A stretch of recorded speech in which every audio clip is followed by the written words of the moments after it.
So, yeah. Yeah. That'd be kind of fun. We ready to go there, Ashley? Thank you. Okay, ladies and gentlemen, I'll call the meeting to order. Welcome everybody this morning. And if you could, before we start, I would ask that you please rise and we'll take a moment of reflection.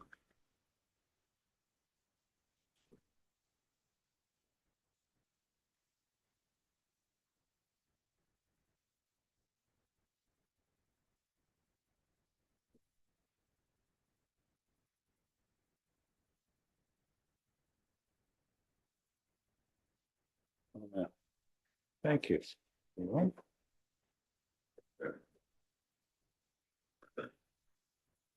And Ashley, could you give us an update on anybody that's joining online?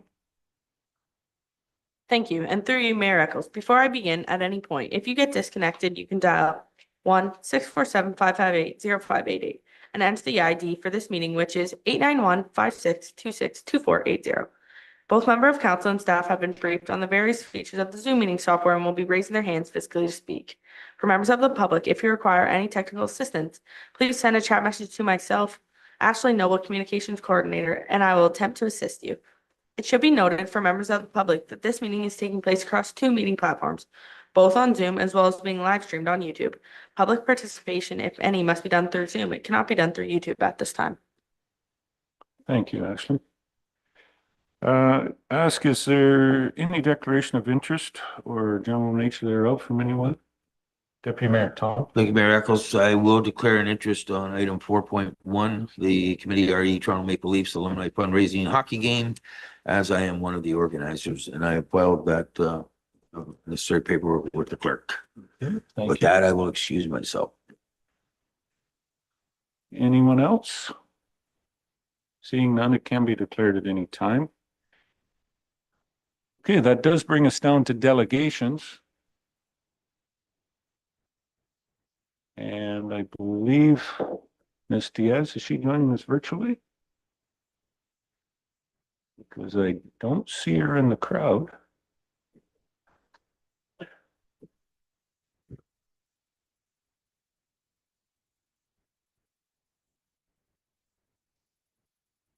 Ms. Diaz? Well, I kind of wondered. I said we're at delegations. We're at delegations. Don? Are you going to present this delegation on the CARE Committee, the Toronto Maple Leafs Alumni Fundraising Hockey Game? Mr. Trimble. You have 10 minutes. I don't need that long. And the referee here has scored, has the timer. Please, Don. Is that on? Yes. Yeah. Yep. You're good. I'm here. Janice couldn't make it, so I said I'd represent. So we put a group together, started with the three principals from one from Normanby and the two schools in Durham here, feeling there's a real need for support and help at Christmas time with Christmas hampers. Obviously the food bank too. So they came up with this idea, and for some reason, I have so much spare time, I got involved in it. So we're bringing the Toronto Maple Leaf alumni to Durham to play. People from Ayton, Durham, Bannock, just a bunch of different players. We're willing to pay to play. And it's a fundraiser. The Durham Thundercats are involved only because of the license, for the liquor license. And there'd be no proceeds go to them at all. It's all 100% going to the three schools. So we're looking for some, first of all, support and then some help on the cost on the arena for the day of the event. So we didn't know what use could do. We're renting it from about 4:30 till 9:30, and we're going to use the kitchen and the hall. So if there was any support at all from council towards this, it would be much appreciated. As I say, all funds will be 100% put towards Christmas hampers. We're hoping to raise enough that we can do Christmas hampers, and everybody thinks everything's busy at Christmas. It seems to be worse after Christmas. So do another one another bunch after Christmas. We have surprisingly quite a large number of people they've done in the past and just couldn't do it. And I actually met with a food bank this morning to say that we would do something with them too. And Audrey's saying they're really struggling too with the amount of people that are requesting. So that's why I'm here. And if there's any questions at all, I'll try to answer them.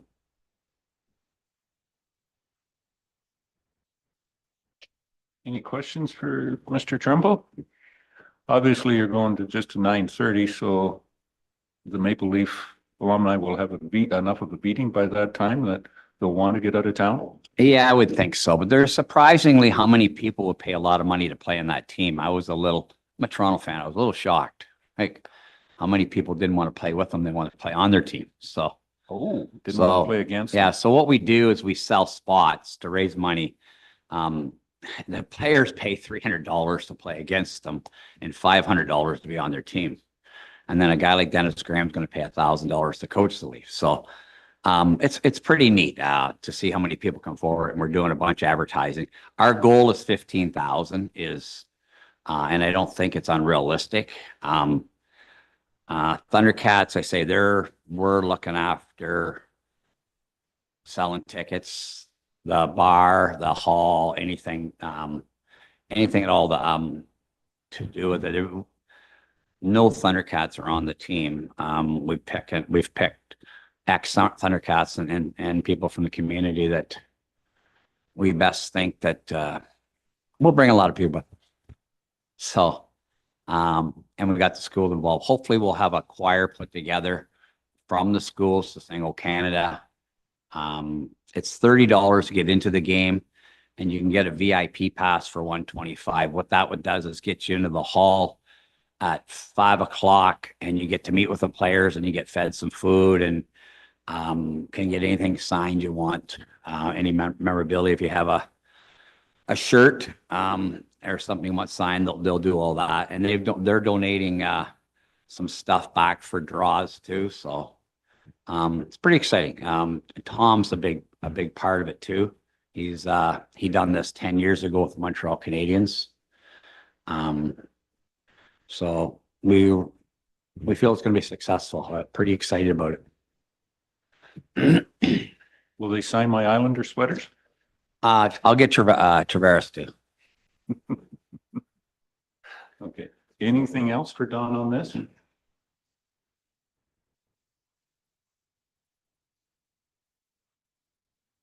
Thank you very much, Don. Thank you for the time. And this is something different. I'm usually here on wanting land or severed something. This is a little different for me. But thanks a lot for your time. Thank you. No, and good luck. If it is even somewhat close to when the Canadian alumni was here. As you said, I didn't realize it was 10 years ago. It was that long ago, but time does fly. That was very successful, and I think as a municipality, we helped out coordinating some stuff and on that. So good luck. That West Grade, not Durham, it's Normandy. Yeah. It's a group, so it's good that way. So the Catholic school has jumped on, that's what they're jumped on for Christy Lowen and Dan, so putting on $100 right Tom, so. It'll be great. Okay. Thank you, Tom. Tom? You see Mr. Justin out there? Joyce? Can we add any more thoughts on how we can help out as a municipality towards this this need in our community? If so, I would just wonder if we could provide the facilities at no cost, but I'm sure this is under grants to organizations. Dawn was done. But I didn't know, because I know with another one we had discussed previously, and it's not coming to mind, but that we as a council would somehow with our per diems or whatever, try to help out that need. And I was wondering if this would have to be handled in the same way. Jamie? Through your miracles, the grants to organization budget for 2024 is spent, so there is no money left in this. Another request came forward one or two council meetings ago, and the answer was the same. There was no money left in that line item. So if there was council direction, the money would have to come from somewhere else. I know previously another time a request has come forward for funding. The money came out of the council budget, so it's not impossible, but there is no money left in the grants to organizations pot. And just for reference, the rental fee is approximately $1,500, depending on how many bar staff they need, plus tax and proof of insurance.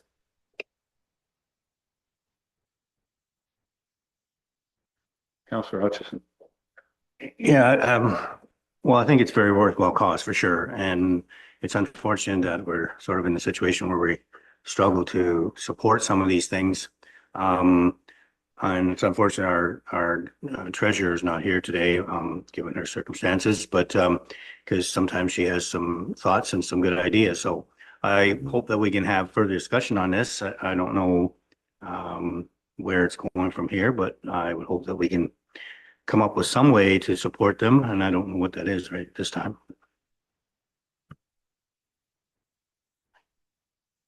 I suggest buying a ticket. Good, you've supported it well. If I could from the chair, just say, yes, it's a worthy cause and whatnot, but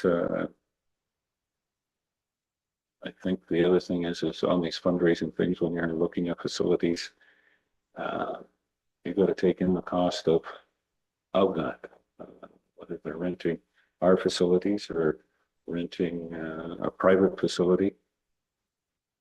There is a cost to it, and I'm not certain that municipally we are into that to pick and choose on these. Yeah, it's a good thing, but again, should we as a municipality stay in our lane, and how much do we get into those social type causes and put it onto the overall taxpayers? So just thoughts, but we'll take that under consideration, I guess, and maybe come up with some ways of supporting. But I think the best way to support is it's a community event, and suggest that council members join in to make it a successful evening. Okay. Nothing else? And I guess we're done with that. Yes, Cody, you're going to get up and going to go and get, see if Mr. Hutchison can come back in. Because I'm going down, we do have another delegation, but Jamie, you got word that this delegation has deferred to a future meeting there. Conflict this morning, and Daniel was not able to attend. So that one's done. We're down to number 5, public meetings, none that we're aware of. A comment period. At this point, anything on the agenda to comment on from anybody in the audience? Marianne, anything? And is there anybody online, Ashley? Looking for comments this morning? Then we'll move on. Unfinished business, none that we're aware of. Adoption of minutes. We have 3 sets of minutes from council, October 15th. The regular council meeting, public council meeting on October the 15th, and a special budget meeting from October 22nd. Those minutes were in the package. Do I have someone to move to accept those? Moved by Councillor Townsend, seconded by Deputy Mayor Hutchison. Any comments or questions on the minutes? All those in favor then? Any opposed? That is carried. Number 9, committee and board reports. We have 3 sets there, minutes from the West Grey Public Library, September the 11th, the Saugeen Airport, October the 9th, and the Conservation Authority from September 19th. Do we have a motion to receive those? Moved by, Councillor Forrester. Thank you, Scott. And seconded by Councillor Shea. Thank you, Jeff. Any comments or questions on those? Call the question. All those in favor? Receiving those. Any opposed? None. Thank you. Correspondence.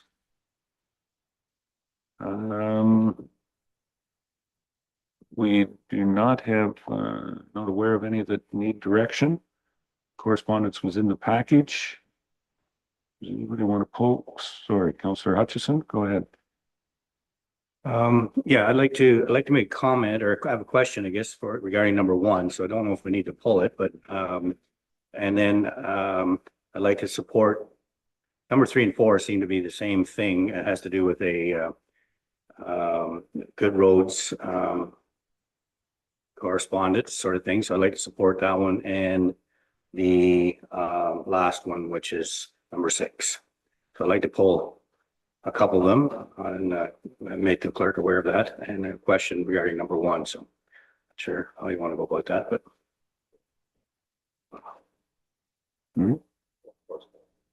Yeah. Yep. No, the correspondence. Okay, no, I think if you want to question or have comments on that, it's best to pull them. So you want 1, 3, 4, and 6. yeah. All right. We'll start with number 1. Okay, so number 1, just that there's a lot in there, number 1, but I was curious about, they make reference quite a bit about the in the rural lands that, let's just find a spot here, like for example, under 5.4.1 bracket 2 talks about additional uses permitted in the rural areas, land use type. And it talks about recreational, sorry, I lost that now. Recreational or tourist-based rural clusters, example, cottages, yurts, and similar form of development under common ownership on a single property. So my question is, so if I have a piece of property, I can throw up 2 or 3 cottages or some yurts, and I don't need any special permit, or what's the rules and regulations around that? It just sounds like you're able to do it. Doesn't say anything about process. I'm probably going to step slightly out of line, but that's not unusual for me. The recreational, it would be one thing that would be allowed, but you would need permits. You would need conservation authority. If it's in a hazard, it would go on that. It's just meaning that now it would be allowed. It hasn't been before. I see Jamie wants to jump in and get more specific. Thank you. Through miracles, yes, that's a good synopsis of that. What I would suggest further is that should this pass, that would be permitted under the county's official plan. However, local zoning would still apply. So if it wasn't permitted within a specific zone in a municipality locally, then a zoning amendment would be required in order to make that something that would be doable.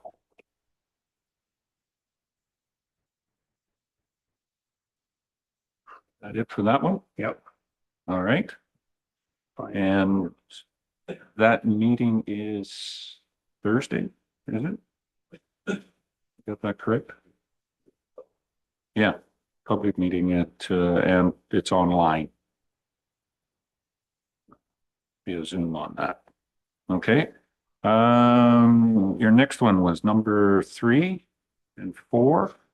I believe those are both the Township of Southgate and Town of the Blue Mountains around public safety. Yeah, so under the Southgate resolution, they talk about that they allowing this, if we support this, it allows Ontario's rural municipalities to make the critical investments needed to reduce the high speed of people being killed and seriously injured on Ontario rural roads. So it has to do with supporting, having the government step up, take a little larger role in helping us deal with issues we have on rural roads.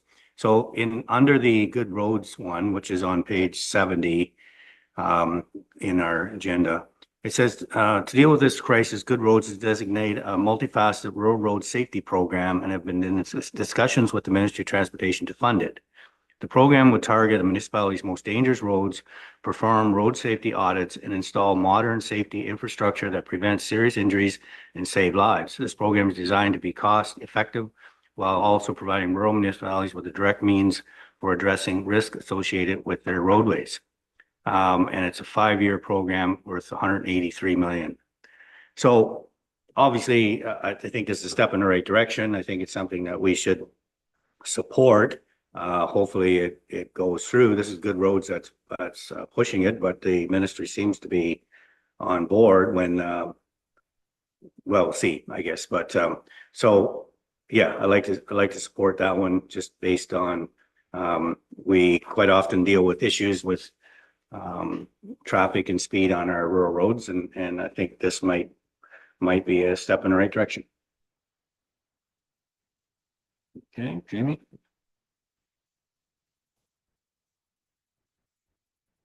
Through Mayor Eccles, council did make me aware of this, so I do have something crafted to that effect, and that is that in consideration of correspondence received from the Township of Southgate and the Town of the Blue Mountains respecting establishment of an Ontario Rural Road Safety Program, council directs staff to send a letter of support for the resolution to the Premier of Ontario, the Minister of Transportation, the Minister of Infrastructure, the Minister of Agriculture, the Minister of Rural Affairs, the Associate Minister of Emergency Preparedness and Response, the Minister of Health, Rick Byers, MPP, Bruce Gray, Owen Sound, and Good Roads. Okay. Have any other questions or comments? Do we have anybody to move that motion? Councillor Hutchison, thank you. Thank you, Mike, and excuse me, Councillor Nan. Thanks, Joyce. Any other comments on that?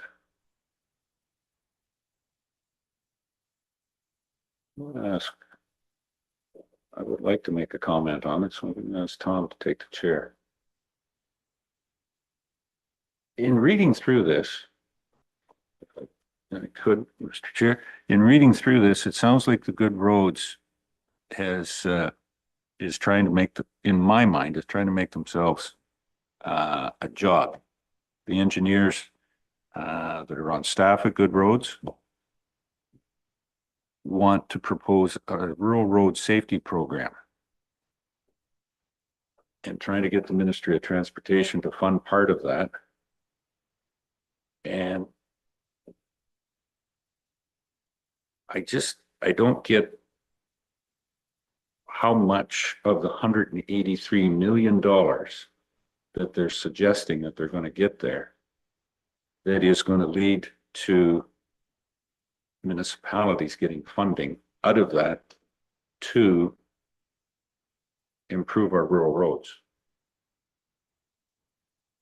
My mind is, yes, rural roads are different, but I've always heard drive to the road conditions.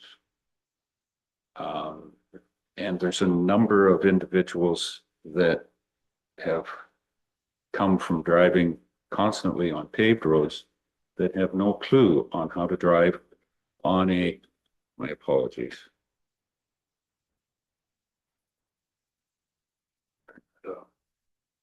Have no clue on how to drive on a gravel road.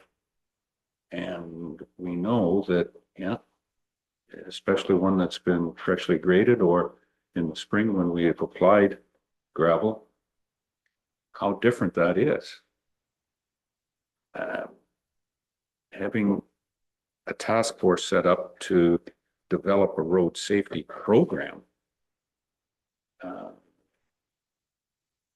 and what that is going to add up to, $50 million I don't know, maybe it's 5 million, maybe it's 50 million before good roads is all done.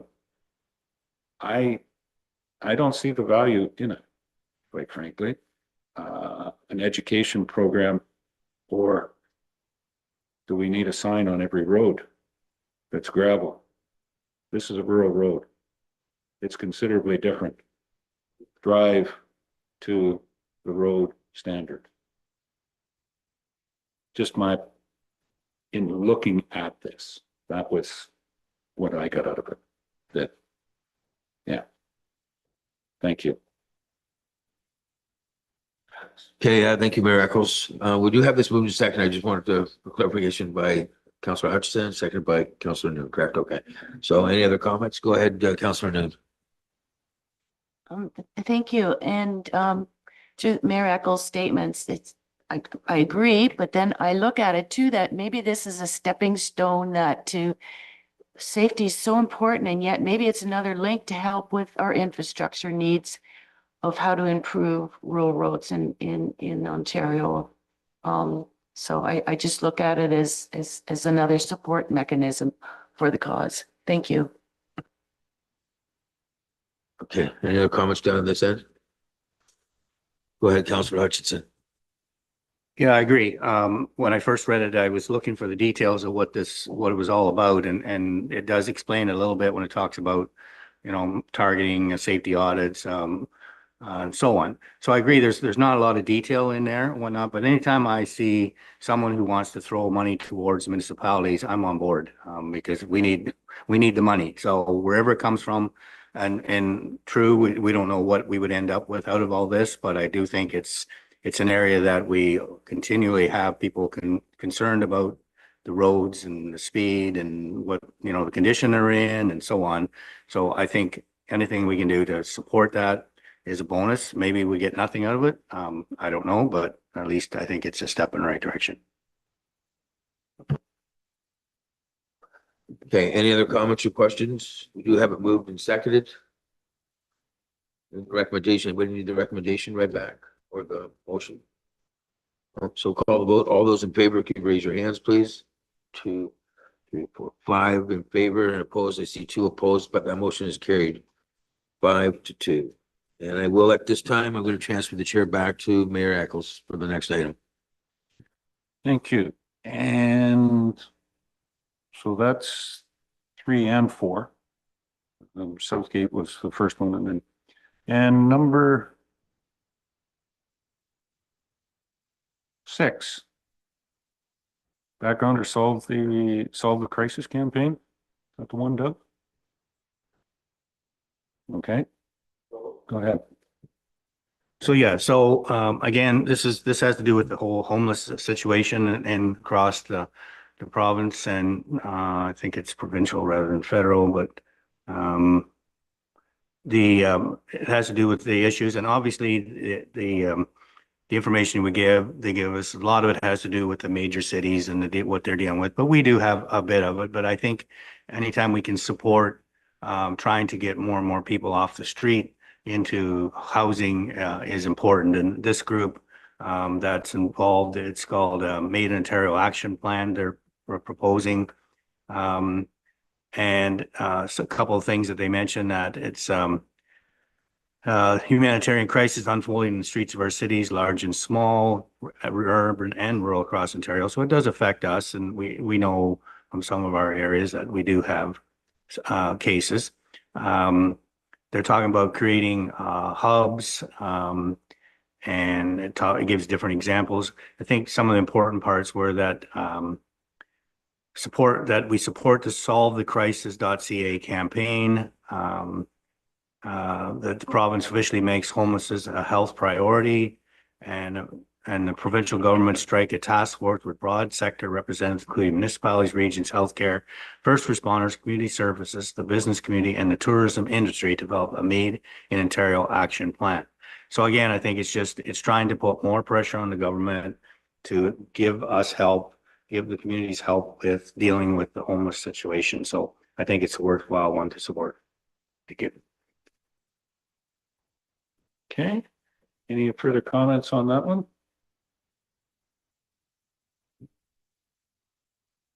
Do you have a motion on that one, Jamie? Through your miracles, I didn't prepare anything specifically for this as there was a lengthy template resolution contained within that item. And my understanding was that was your intent, Councillor Hutchinson, was to move that as it was written and inserting municipality of West Gray where it says insert municipality here. Is that correct? Okay, so Doug, you're going to move that? Yeah. Okay, seconded. Deputy Mayor Hutchison. Jeez. Oops, today. Excuse me. So it's moved and seconded to support the resolution on homelessness, solve the crisis campaign. It's just not on homelessness, obviously mental health. Our addiction crisis as well too, that's created homelessness. Any further questions or comments on this? Call for the question. All those in favor? Any opposed? That's carried. Any other ones? I apologize to Jamie. I did not ask, but I would like to pull number 5.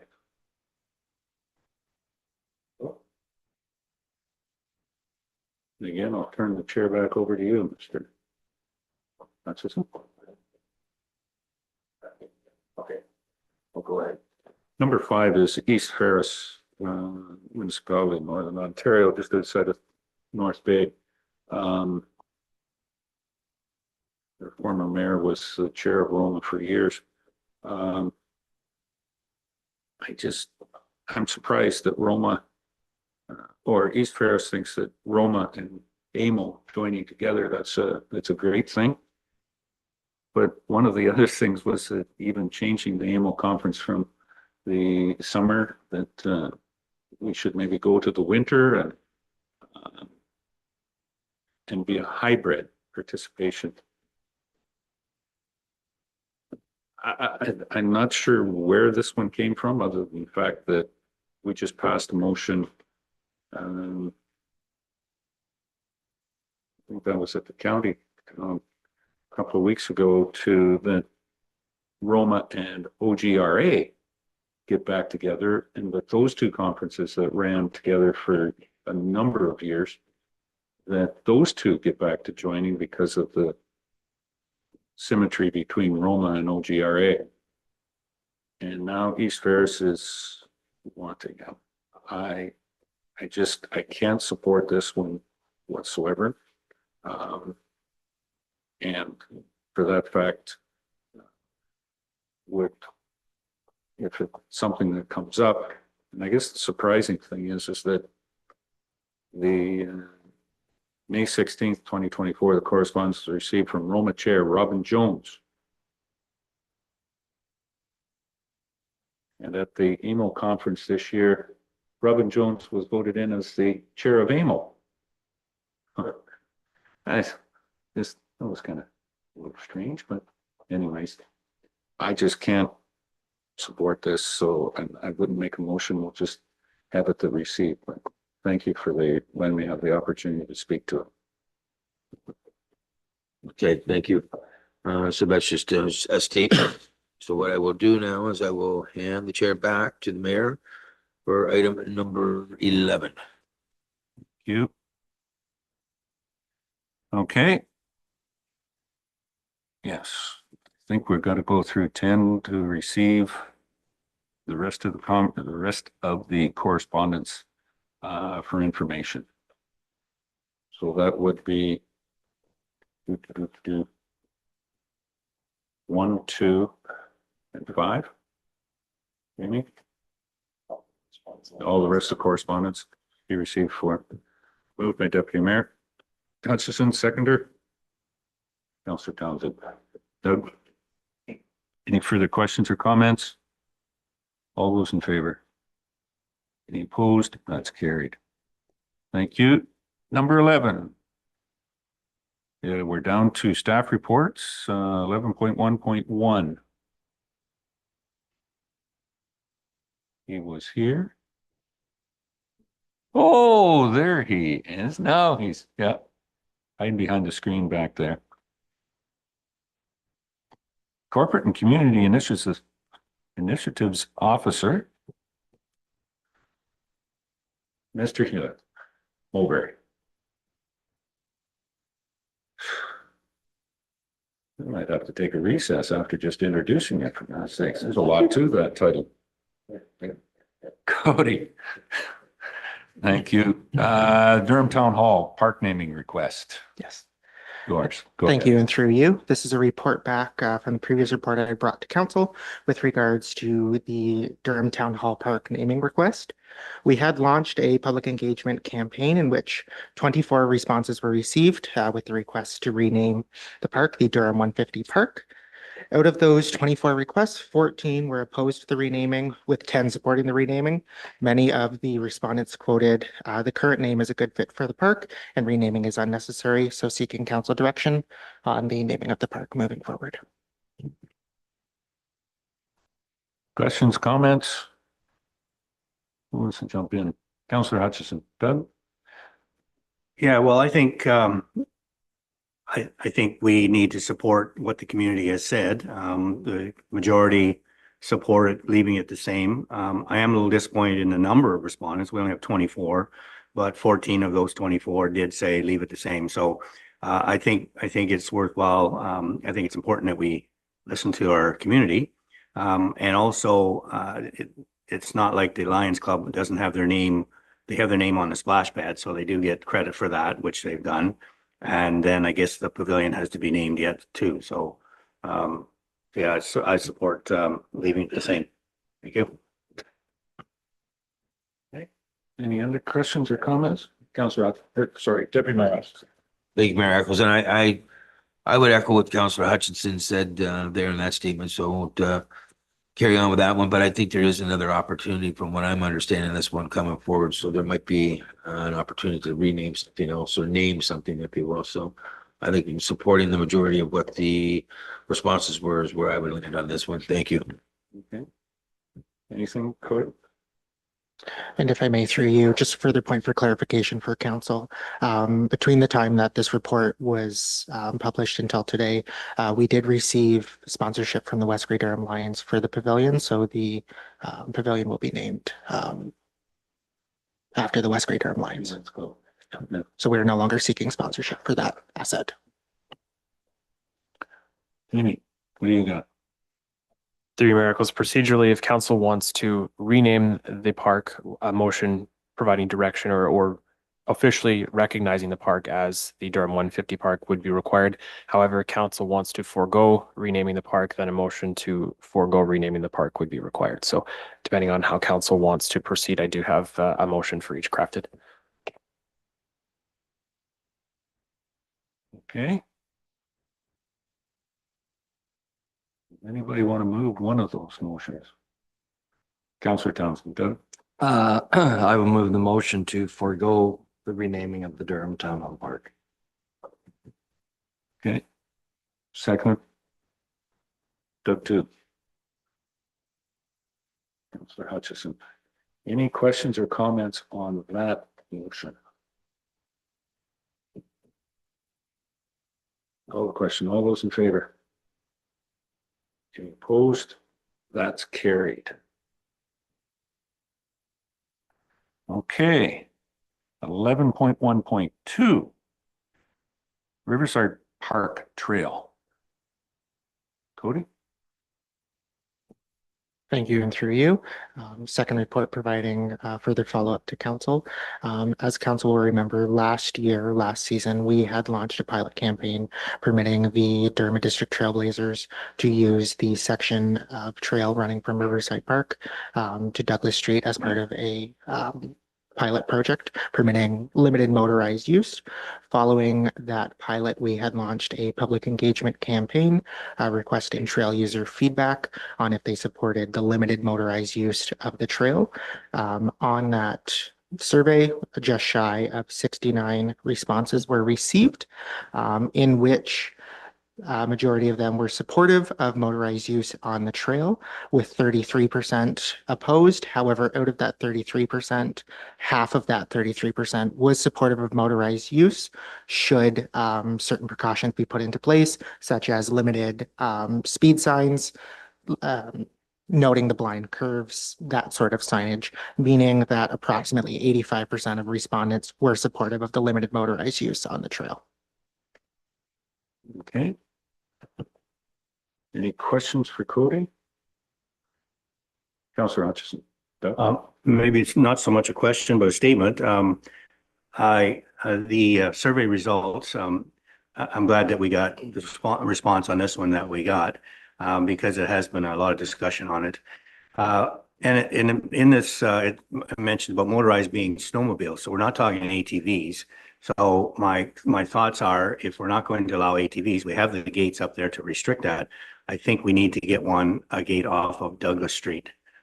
Because right now it's wide open. They can come as far as Park Street. There's a gate there, but I do see people going around that gate to get onto Park Street. So I think to complete that section of our section anyways, then we should probably put a gate there.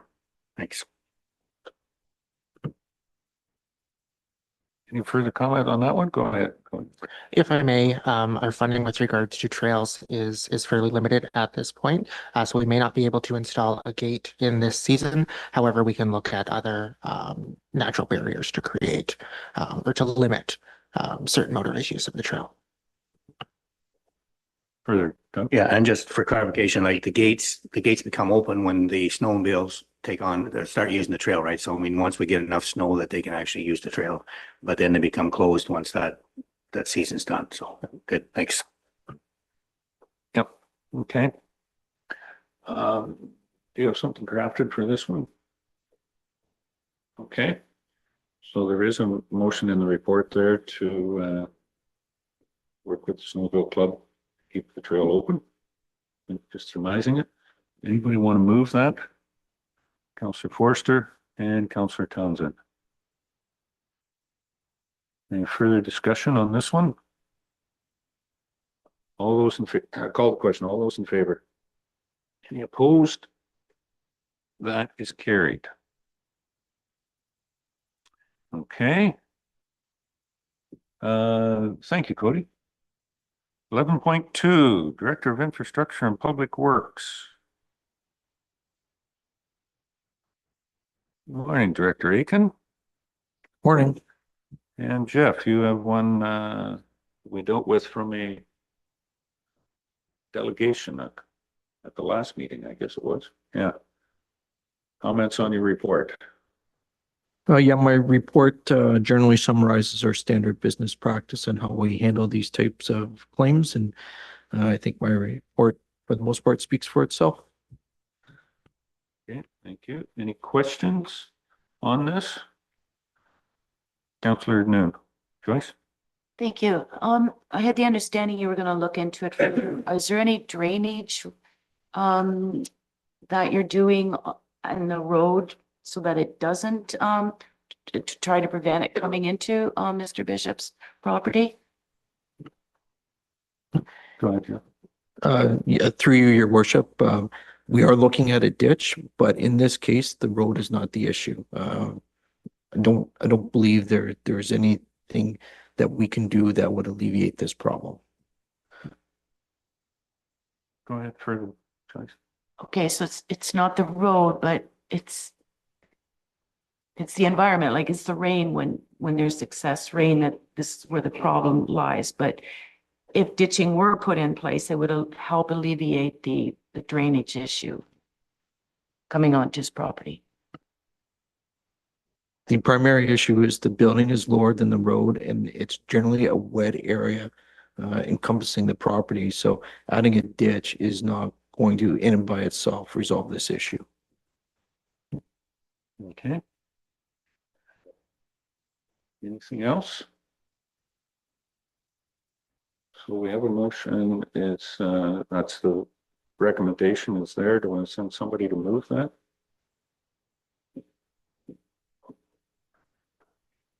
Councillor Hutchison, thank you. Seconder? Counselor New. Thank you. Any further questions on the motion?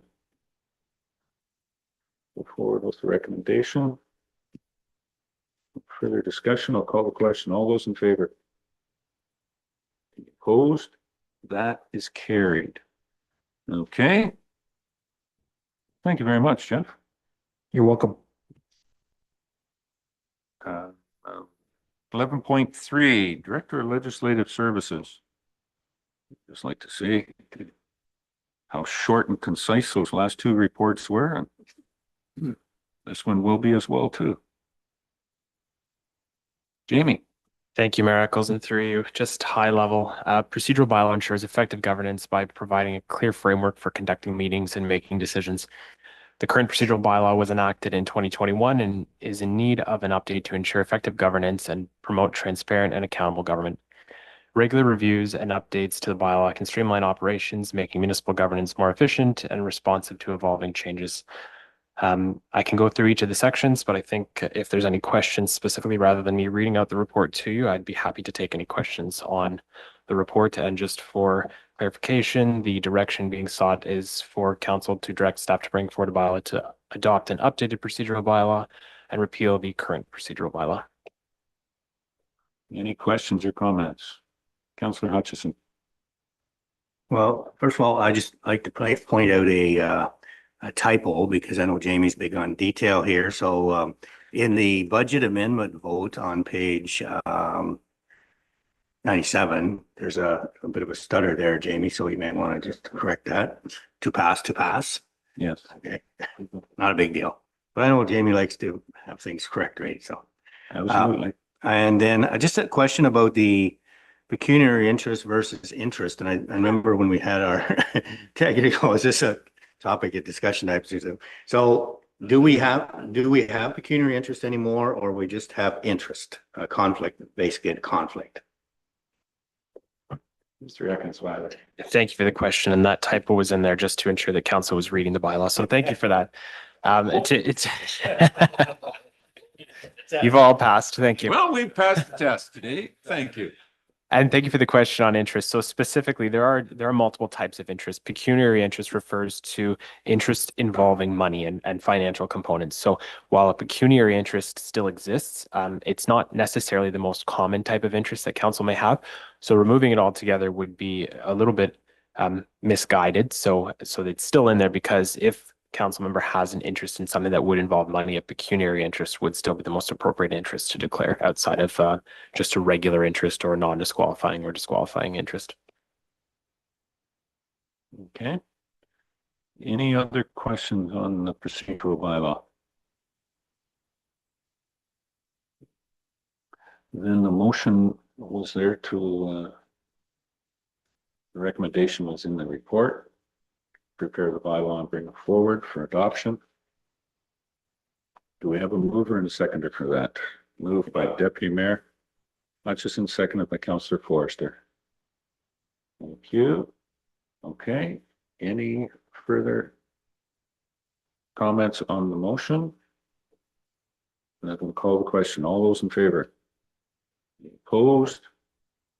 That is carried. 11.3.2 Corley Drive renaming request follow-up. Jamie, what do you got on this one? Thank you, Mayor Eccles, and through you, a request was received previously to rename Corley Drive to Watson Drive. Following council direction from September 3rd, 2024, staff launched a public engagement campaign to gather feedback on the proposed renaming of Corley Drive. 6 unique responses were received, with 3 being in favor and 3 being opposed to the renaming. Should council wish to proceed with the request, a bylaw to formally rename the road would be required. So at this point, I'm just looking for direction on how to proceed, be it with granting the request and providing that direction to bring forward a bylaw or foregoing the request. Okay, any comments or questions on this one? Councillor Hutchison. Yeah, I was curious with you said you had 6 letters of input, and I read through it, and I read the ones, a number of the business in the area had no problem with the renaming, but I didn't see the opposition letters. did we get a copy of those or did we miss them or I'm just curious. Jamie? It's Three Miracles. The letters themselves, the responses were not included as part of the report. I did summarize, however, the responses in my report. Specifically, three expressed support while three were opposed. Those in support of the renaming noted that contributions made by Mr. Watson and the street renaming should be done more often to recognize community contributions. Those in opposition to the renaming noted tax dollars could be better spent on other initiatives, and West Greer Road should not be named after a mayor from Mount Forest, and that there are other ways for Mr. Watson to be recognized in the community. So my thoughts on that are, yeah, I did read that part of it. I just thought maybe, I didn't realize they were just summarizing. I think I don't have an issue with the renaming. I think it supports the growth in around Mount Forest, which happens to be in this area as part of West Grey. So I think it's important we support it. I don't have a problem that he was the mayor of Mount Forest, the mayor of Wellington, the previous. So I don't have a problem with that. I just think I think it's good business for the area, and I wouldn't have a problem with it. Thank you. Councillor Shay, Jeff? As I mentioned before, when we discussed this, I'm uncomfortable with the idea of a political body like council deciding to rename an asset after a politician. We have lots of volunteers in the community who are doing good work, often unrecognized. We have teachers that are doing good work. We have caregivers that are doing good work in the community. We have volunteers. And nobody's saying we should be renaming municipal assets after those people. But we do, for some reason, make an effort to rename municipal assets after former politicians. This seems in bad form to me. It seems sort of self-serving. Maybe we're all hoping that we're going to get something named after us somewhere down the road. So I think we should turn down this recommendation. And if you need a motion, Jamie, I'd be happy to make that. All right, Jamie? Three Miracles. So from that, I gather the motion would be that in consideration of the staff report, Corley Drive renaming request follow-up, council forgoes renaming Corley Drive to Watson Drive. Okay. Anything? Oh, sorry. Do I have a seconder for the motion? Councillor Nen. All right, with the motion on the floor. Further comments or thoughts? Councillor Townsend. Doug? I myself, I don't see a problem with it. I believe it's basically a street name on a piece of paper at this point. There's no signage or anything like that, so there's no real municipal dollars involved in being saved.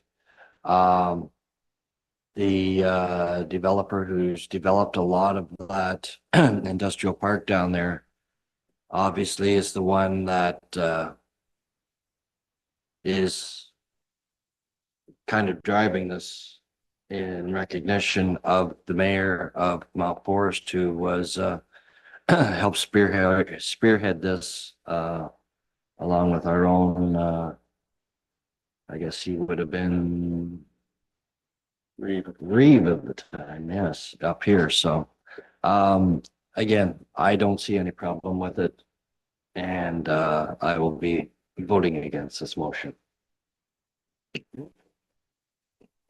Anything further? Councillor Nen, right? Oh, just to add on what Councillor Townsend had mentioned, the developer actually named it originally as Corley after the predominant farm that was in that area at the time. So I still support keeping it the same. Okay. Anything further?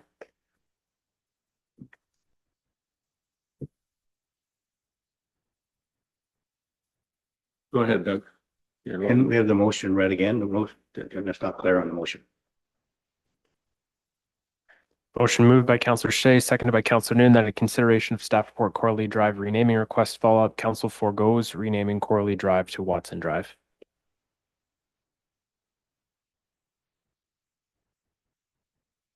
Okay.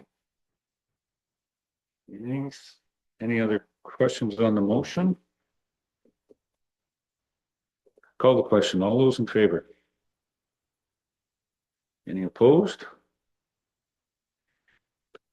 All right, that motion was lost.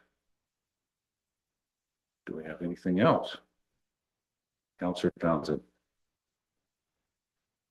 Thank you, Mr. Mayor. I'd like to move the motion that we rename Corley Drive to Watson Drive. Okay. Seconded by Councillor Hutchison. Any further comments or questions on this motion? I'd just like to ask for clarification. Does the municipality of West Gray have a naming policy on street name? Three Mayor Eccles, West Gray has a corporate asset naming policy, which was followed for this request. Yes. Okay. Councillor Noon. If the vote is carried, the understanding to that, the civic would all have to be changed, that the county of Gray would have to be notified of those changes. Look to Jamie for that. Three Mayor Eccles, that is correct. So should this motion pass, at a subsequent meeting, a bylaw would come forward to legally change the name of Corley Drive to Watson Drive. That bylaw would be submitted to Gray County for them to update the road naming in their GIS mapping system. And my understanding is that the only property owners on Corley Drive at this time are the individuals who put forward the request to rename the roads. So there will be very minimal impact in terms of property owners that would need to be notified of the change in the name of the road.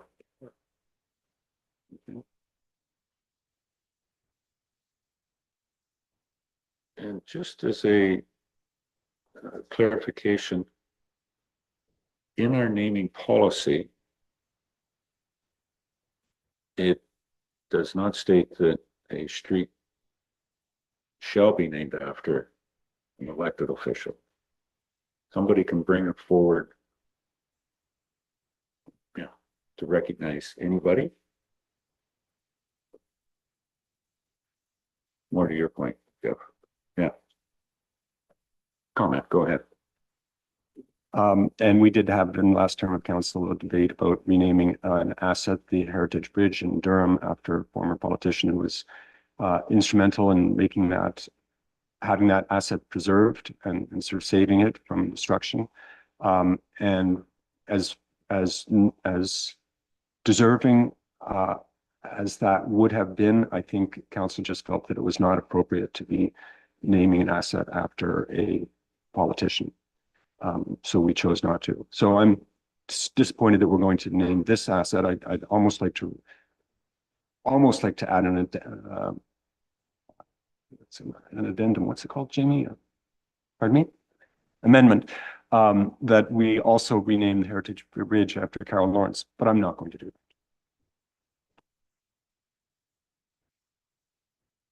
Thank you, because I don't think that amendment would be appropriate anyway in this situation. Doug. Just to comment on Councillor Shea's comment, my interpretation of that, why that didn't go through is because Councillor Lawrence was not the only person involved in that saving that walkway bridge. There was a number of other volunteers, and so at that time I didn't feel it was appropriate to name one person on that bridge rather than two or three or four others that had an integral part of doing that. So, but I believe that, you know, the family has been interested in putting her name on some other things, and I think you see that all over. People have names, whether it's a politician or whether it's a volunteer or whether it's anyone that has done something for their community. I think it's important to recognize. So I don't have a problem whether it's a politician or a non-politician. Thank you. Okay. Anything further? Then I'm going to call the question. All those in favor? Any opposed? That carries.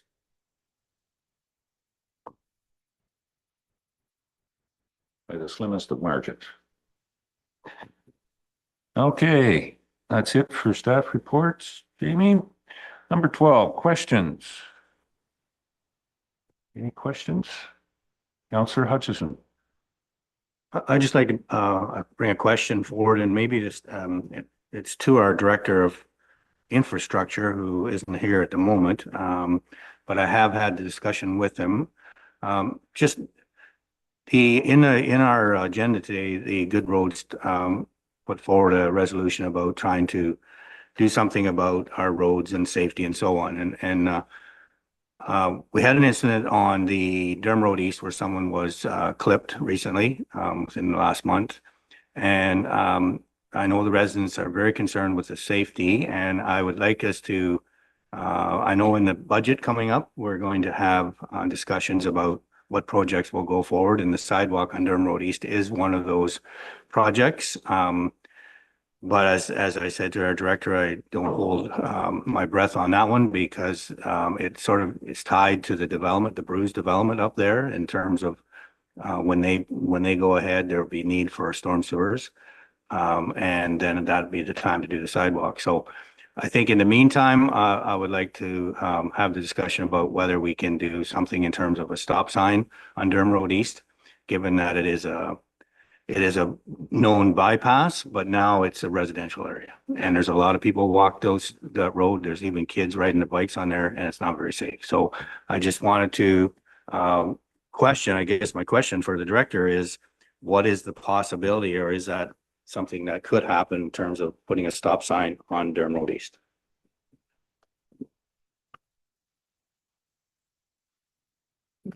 Through your worship, Jeff has come in, so I'm struggling to, well, that's a question on this, but go ahead, Jeff. You walked in here, so. Yeah. I walked into it, fair enough, We're gonna absolutely. make use of you seeing as you showed up.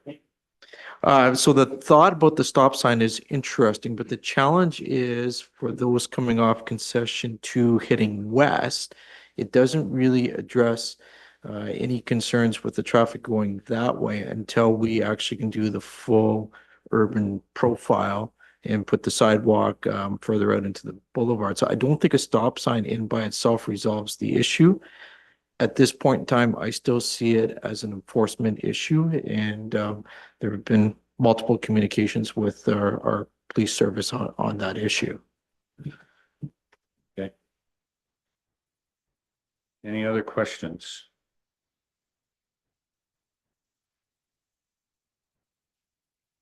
It's one of the things that happens with development. Okay. No other questions, and we're down to bylaws. 13.1, 13.2, 13.3, and 13.4.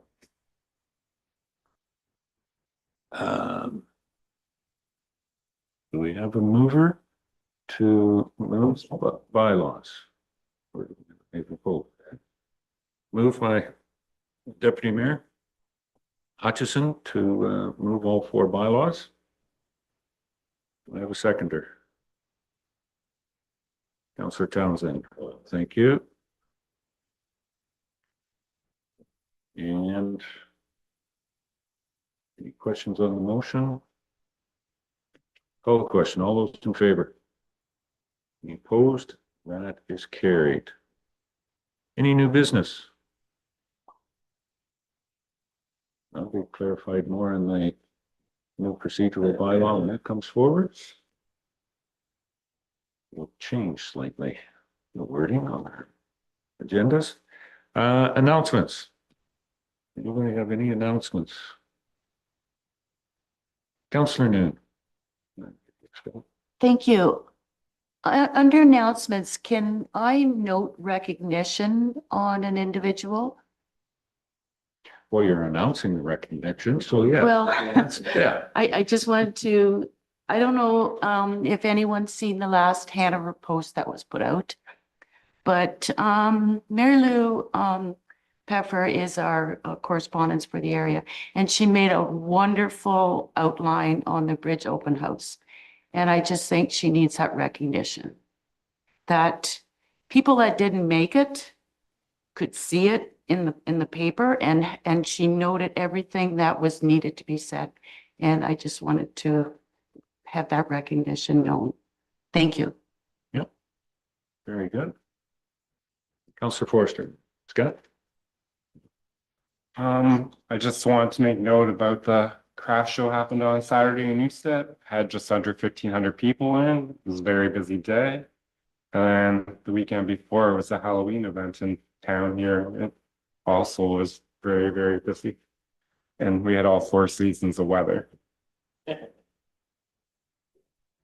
Twice, matter of fact. Yeah. Fine jar will be going pretty soon. Any other announcements? Counselor Townsend? Just reminding everybody, the Poppy campaign continues at the Legion. They'll be out again in full force on Friday and Saturday. Remembrance Day is Monday, and we've got the service at the Cenotaph, 11 a.m.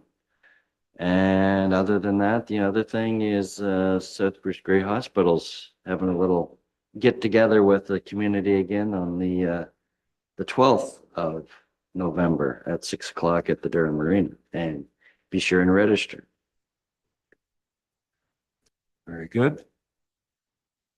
Anything else? Any other announcements? I believe it is, speaking of the hospital, the Ontario Health Coalition is having a campaign across Ontario where they are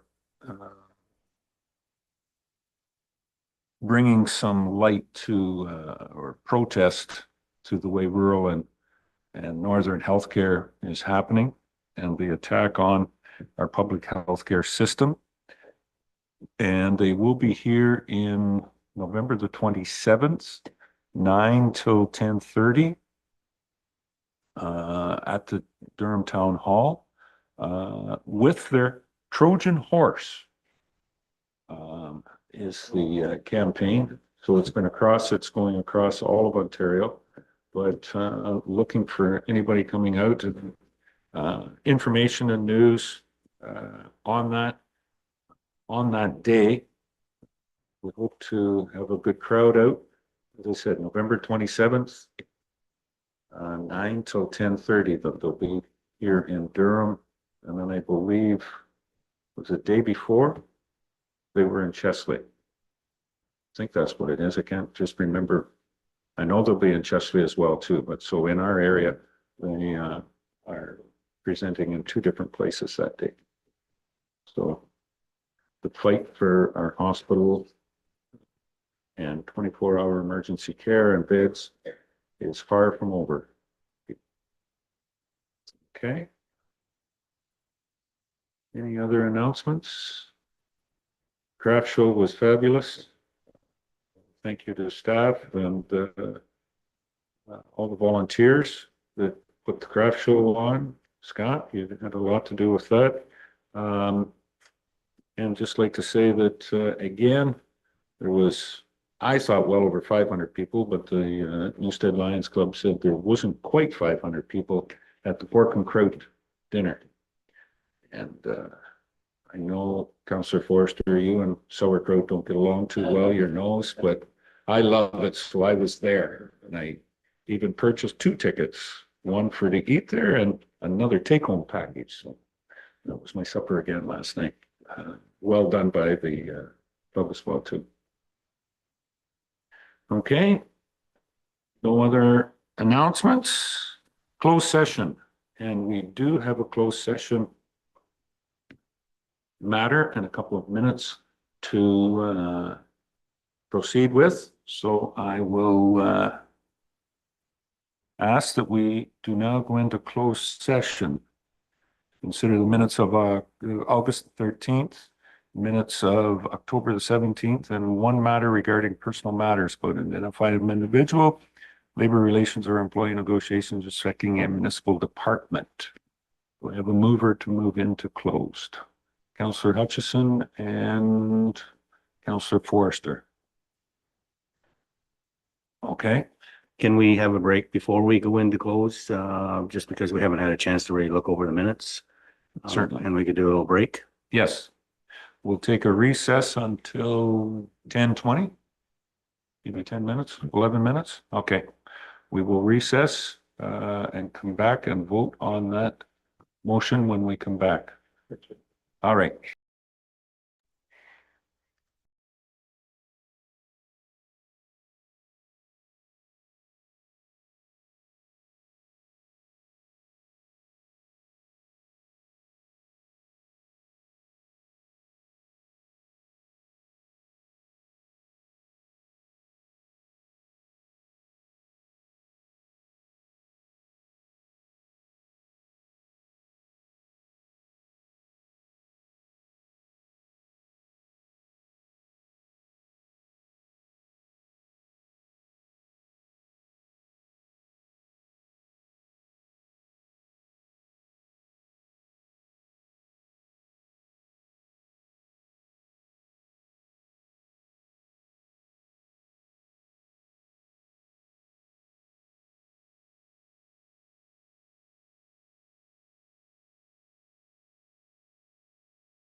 Okay, we'll move back in.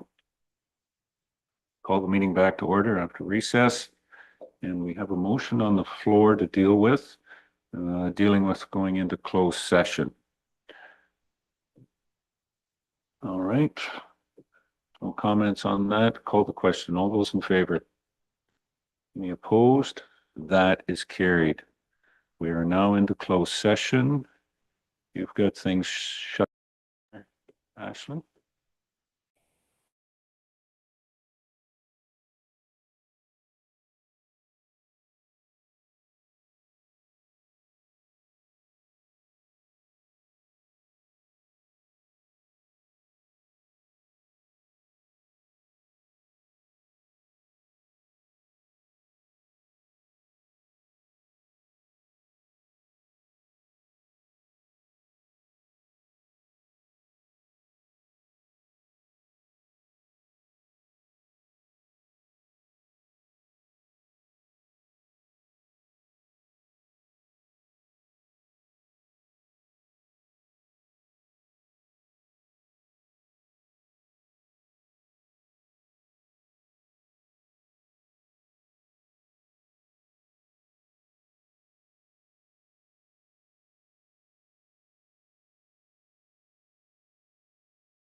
Okay.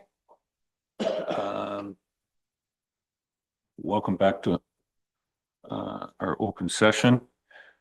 I'd like to state that during the closed session, council discussed minutes of the closed session of the regular council meeting held on August the 13th, and minutes of the closed session of a special council meeting held on October 17th, 2024, and discussed one matter regarding personal matters about identifiable individuals and labor relations or employee negotiations respecting a municipal department, and no direction was given. Okay, thank you. With that, we are sent into open session. That should conclude today's council meeting with all agenda items dealt with. Declare the meeting adjourned. 11:16. See everybody back for Committee of the Adjustment at 2 o'clock. Okay.